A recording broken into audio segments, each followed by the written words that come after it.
Welcome to my YouTube channel. आज मैं आपको क्लास 4th के लिए हिंदी का चैप्टर नंबर 12 पढ़ाऊंगी। साथ ही साथ इस पूरे ही चैप्टर के क्वेश्चन आंसर भी लिखना समझाऊंगी कि एग्ज़ाम में आप इन्हें किस तरह से लिखोगे। तो बिना टाइम वेस्ट किए पढ़ना स्टार्ट करते हैं। सभी बच्चे अपनी बुक का पेज नंबर 97 खोलेंगे। पेज नंबर 97 पर चैप्टर नंबर 12 है, जिसका नाम है सुनीता की पहिया कुर्सी। तो बच्चों, इस चैप्टर में आप एक सुनीता नाम की लड़की के बारे में पढ़ोगे। उसके पैर ख़राब होते हैं और वो चलने के लिए पहिया कुर्सी का सहारा लेती है। पहिया कुर्सी सभी बच्चों ने देखी होगी कि एक कुर्सी होती है और कुर्सी के नीचे दो बड़े बड़े पहिए लगे होते हैं, जिस पर अपाहिज लोग जिनके पैर ख़राब होते हैं वो बैठकर चलते हैं। तो इस चैप्टर के अंदर सुनीता के जितनी भी अपाहिज लोगों की फीलिंग्स होती हैं बताया गया है कि वो समाज में अपने आप को कैसा महसूस करते हैं और उनके साथ किस तरह व्यवहार किया जाना चाहिए और उन्हें किस किस तरह से सुविधा दी जानी चाहिए। तो अभी जब आप चैप्टर पढ़ोगे तो आपको हर बात बहुत अच्छे से समझ में आएगी। तो चैप्टर पढ़ना स्टार्ट करते हैं। सुनीता सुबह 7 बजे सोकर उठी। कुछ देर तो वे अपने बिस्तर पर बैठी रही। सोकर उठने के बाद ध्यान रहेगा कि कुछ देर वो जब सोकर उठी तो बिस्तर पर ही बैठी रही और वो ये बात सोच रही थी कि आज उसे क्या क्या काम करने हैं। उसे याद आया कि आज तो उसे बाज़ार जाना है। सोचते ही उसकी आंखों में चमक आ गई, क्योंकि सुनीता को बाज़ार जाना बहुत पसंद था। तो इसी वजह से उसकी आंखों में चमक आ गई। सुनीता आज पहली बार अकेले बाज़ार जाने वाली थी, क्योंकि इससे पहले वो कभी अकेले बाज़ार नहीं गई थी और आज पहली बार सुनीता बाज़ार जा रही थी। तो वो बहुत खुश थी, बहुत एक्साइटेड थी। उसने अपनी टांगों को हाथ से पकड़कर खींचा और उन्हें पलंग से नीचे की ओर लटकाया, क्योंकि बच्चों सुनीता की टांगें ख़राब थी। तो उसे अपनी टांगों को हाथों से पकड़कर खींचना पड़ता था और फिर उसने अपनी टांगों को पलंग से नीचे की ओर लटकाया और फिर पलंग का सहारा लेते हुए अपनी पहिया कुर्सी तक बढ़ी। पहिया कुर्सी पर बैठने के लिए आगे है। सुनीता चलने फिरने के लिए पहिया कुर्सी की मदद लेती है, क्योंकि वो अपने पैरों से अपने आप नहीं चल सकती है। आज वे सभी काम फुर्ती से निपटाना चाहती थी। क्यों सभी काम फुर्ती से निपटाना चाहती थी? क्योंकि आज वो बाज़ार जाने वाली थी। हालांकि कपड़े बदलना, जूते पहनना आदि उसके लिए एक कठिन काम है, क्योंकि वो सभी काम जल्दी जल्दी अपने पैरों पर चलकर नहीं कर सकती है। उसको चलने के लिए चीज़ों का सहारा लेना पड़ता है, इसलिए उसे कपड़े बदलना और जूते पहनना उसके लिए एक मुश्किल काम था। पर उसने रोज़ाना के काम करने के लिए उसने स्वयं ही कई तरीके ढूंढ निकाले थे, यानी कि अपने कामों को आसान बनाने के लिए सुनीता ने कई तरीके ढूंढ रखे थे। आज 8 बजे सुनीता नहा धोकर तैयार हो गई। फिर माँ ने मेज़ पर नाश्ता लगा दिया। माँ अचार की बोतल पकड़ाना, सुनीता ने कहा। अलमारी में रखी है, ले लो, माँ ने रसोई घर से जवाब दिया। फिर सुनीता खुद जाकर अचार ले आई।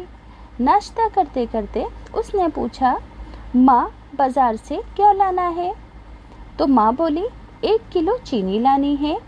पर क्या तुम अकेले संभाल लोगी? माँ को डर लग रहा था कि सुनीता को कहीं बाज़ार में कोई परेशानी ना हो, इसलिए माँ ने सुनीता से पूछा कि तुम अकेले जा पाओगी, संभाल लोगी? पक्का, सुनीता ने मुस्कुराते हुए कहा कि मैं बिल्कुल संभाल लूँगी। सुनीता ने माँ से झोला और रुपए ले लिए। जिस झोले में चीनी रखकर लेकर आते हैं, उसके माँ ने क्या किया, सुनीता ने क्या किया कि माँ से झोला और रुपए ले लिए चीनी लाने के लिए।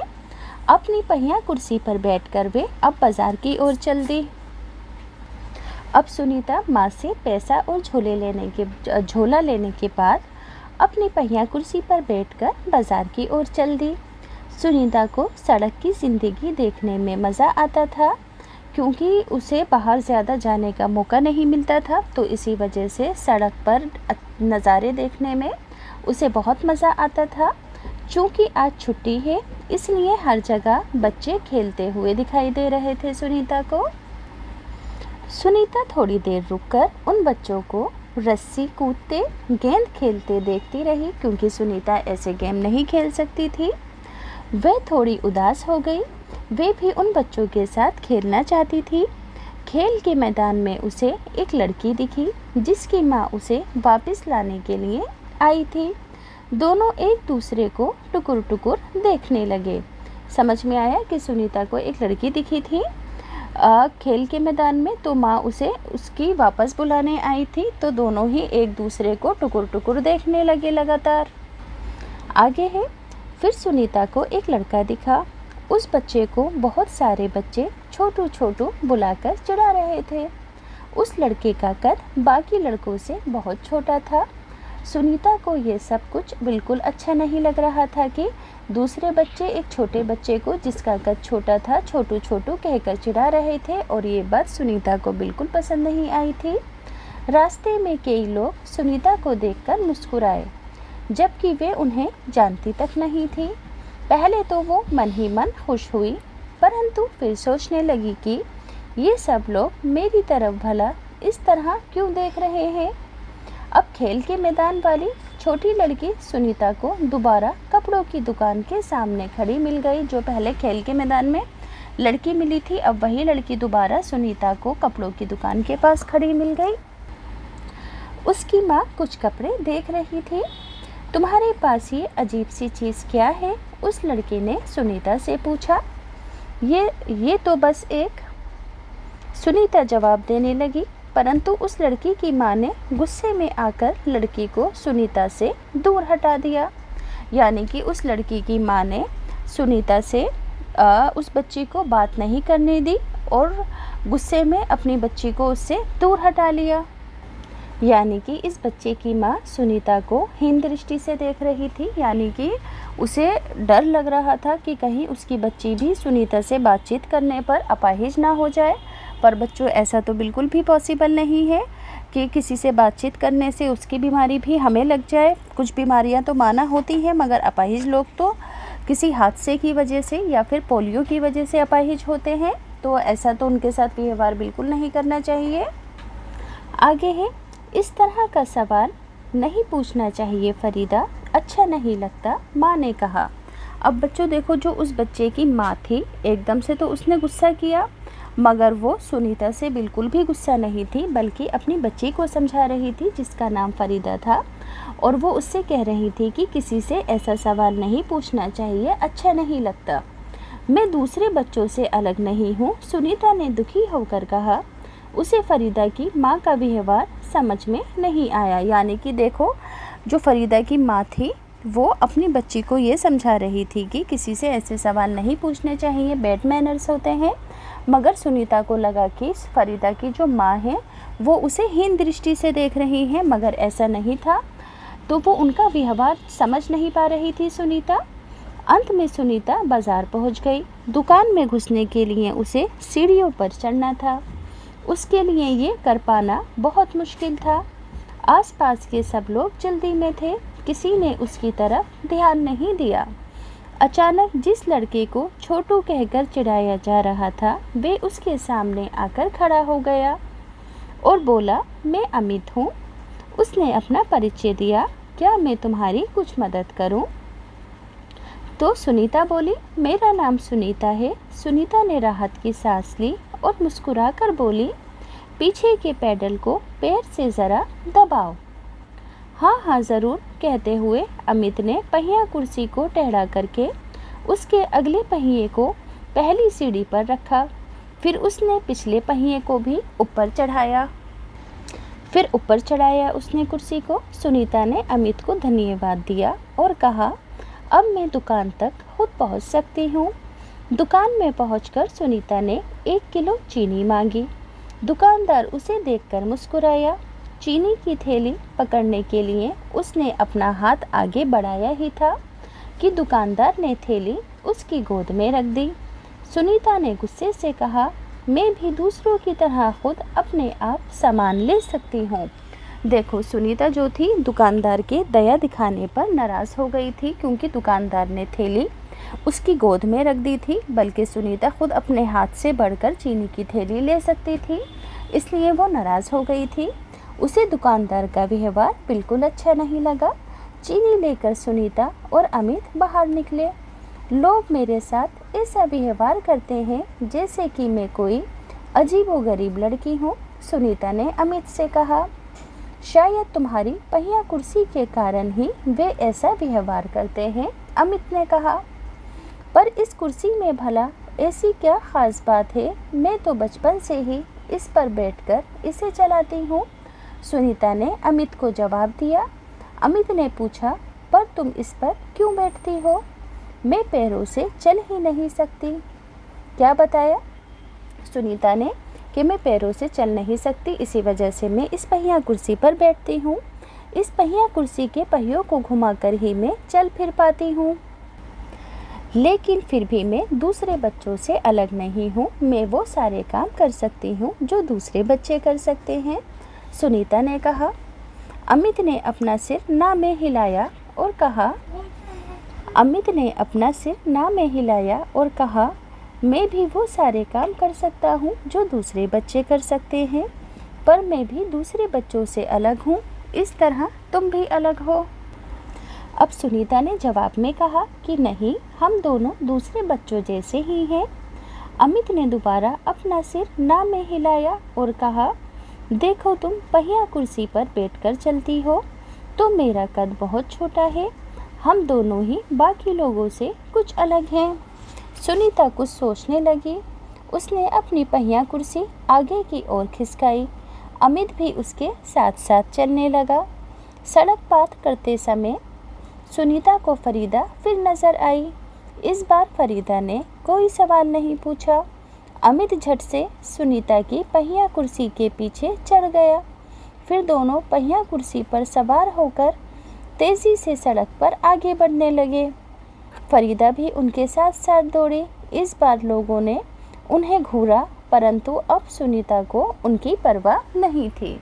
समझ में आया कि पहले सुनीता लोगों के बिहेव करने पर रिस्पॉन्स देती थी, मगर अब सुनीता को जब लोग पहिया कुर्सी पर अमित के साथ खेलते हुए देख रहे थे तो लोग उसे अजीब अजीब निगाहों से देख रहे थे, मगर सुनीता ने किसी की कोई परवाह नहीं की और अपने दोस्तों के साथ खेलने लगी। तो बच्चों, इस चैप्टर से हमें क्या सीख मिलती है कि जो लोग किसी भी तौर पर हमसे कमज़ोर हों, हमें उनका मजाक नहीं उड़ाना चाहिए। वो भी हमारी तरह सब काम कर सकते हैं, माना कि उन्हें कुछ मुश्किलों का, परेशानियों का सामना करना पड़ता है। अब बच्चों, इस चैप्टर के क्वेश्चन आंसर हैं। 2 क्वेश्चन आंसर हैं। सबसे पहले, कहानी से सुनीता को सब लोग गौर से क्यों देख रहे थे? तो इसका आंसर बच्चों मैंने लिखा हुआ है, आप भी लिख देना कि सुनीता को सब गौर से इसलिए देख रहे थे क्योंकि वे अपने पैरों से चलने फिरने में असमर्थ थी, यानी कि अपने पैरों से चलने फिरने के काबिल नहीं थी, असमर्थ थी, और वे पहिया कुर्सी में बैठकर चल रही थी। अगला प्रश्न है, सुनीता को दुकानदार का व्यवहार क्यों बुरा लगा? तो आंसर लिखोगे, सुनीता ने थैली पकड़ने के लिए हाथ बढ़ाया ही था कि दुकानदार ने थैला उसकी गोद में रख दिया। दुकानदार का इस तरह दया दिखाना उसे अच्छा नहीं लगा। आगे है मज़ेदार, सुनीता को सड़क की ज़िंदगी देखने में मज़ा आता है। तो तुम्हारे विचार से सुनीता को सड़क देखना अच्छा क्यों लगता होगा? तो बच्चों, इसका आंसर भी मैंने लिखा हुआ है, पढ़कर बताती हूँ। तो देखो, सुनीता अपने पैरों से चल नहीं सकती थी, इसलिए उसे बाहर की चीज़ों को देखने का मौका कम ही मिल पाता होगा और वे अकेलापन भी महसूस करती होगी, इसलिए उसे सड़क देखना अच्छा लगता होगा क्योंकि वो बाहर ज़्यादा नहीं जा पाती थी। अगला प्रश्न है, अपने घर के आसपास की सड़क को ध्यान से देखो और बताओ तुम्हें सड़क पर क्या क्या चीज़ें नज़र आईं। तो आप क्या लिखोगे कि मुझे सड़क के किनारे पेड़ पौधे, बिजली के खंभे नज़र आते हैं। सड़क पर आते जाते लोग, साइकिलें, स्कूटर, मोटरसाइकिल, कारें, बसें आदि भी दिखाई देते हैं। अब है अगला प्रश्न, लोग क्या क्या करते हुए नज़र आते हैं सड़क पर? लोग आते जाते बातें करते हुए, नींबू पानी पीते हुए और पेड़ों की छाया में बैठे हुए नज़र आते हैं। तो बच्चों, वीडियो को पॉज करके सभी आंसर स्क्रीनशॉट लेके अपनी कॉपी में ध्यान से लिख देना। अब बच्चों, अगला प्रश्न है मनाही। फरीदा की माँ ने कहा, इस तरह के सवाल नहीं पूछने चाहिए। फरीदा पहिया कुर्सी के बारे में जानना चाहती थी, पर उसकी माँ ने उसे मना क्यों कर दिया, रोक क्यों दिया? तो माँ ने फरीदा को क्यों रोक दिया होगा? तो आप इसका आंसर क्या लिखोगे? मैंने देखो लिखा हुआ है, आप लिखोगे कि माँ ने फरीदा को इसलिए रोका होगा ताकि सुनीता के दिल को ठेस ना पहुँचे, ताकि सुनीता को बुरा ना लगे। अगला प्रश्न है, क्या फरीदा को पहिया कुर्सी के बारे में नहीं पूछना चाहिए था? तुम्हें क्या लगता है? तो लिखोगे कि फरीदा खुद भी छोटी थी, तो फरीदा को अभी इतनी समझ नहीं थी कि उसे क्या सवाल, यहाँ पर लिखना उसे, एक मिनट दूसरा पेन ले लो, कि उसे क्या सवाल सुनीता से पूछने चाहिए या नहीं। उसका भाव केवल जिज्ञासा यानी कि क्यूरियोसिटी से भरा था, इसलिए उसने सवाल पूछकर कुछ गलत नहीं किया, क्योंकि सुनीता खुद भी छोटी थी, उसे इतनी समझ नहीं थी।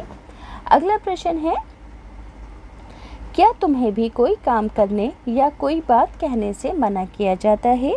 कौन मना करता है और कब मना करता है?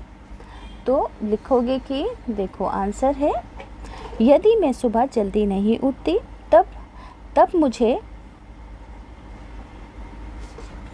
तब मुझे माँ जगाती हैं और देर से उठने को मना करती हैं ताकि मैं स्कूल जाने में लेट ना हो जाऊं। तो बच्चों वीडियो पॉज करके सभी आंसर याद से लिख देना।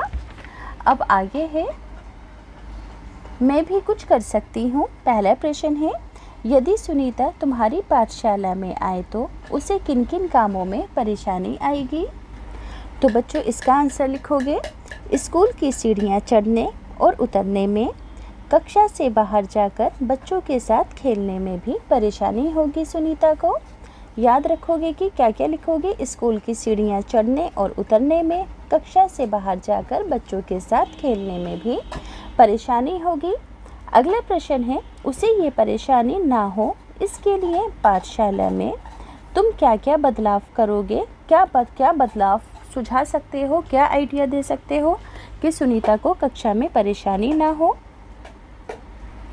तो पाठशाला में रैंप होना चाहिए। आपने देखा होगा ना कि ऐसा ढलान वाला रैंप होता है ना, आड़ा होकर बना हुआ होता है। अस्पतालों में सीढ़ियों के बराबर में होता है, एक साइड सीढ़ियाँ होती हैं और एक बराबर में ढलान बना होता है, तो उसे रैंप कहते हैं।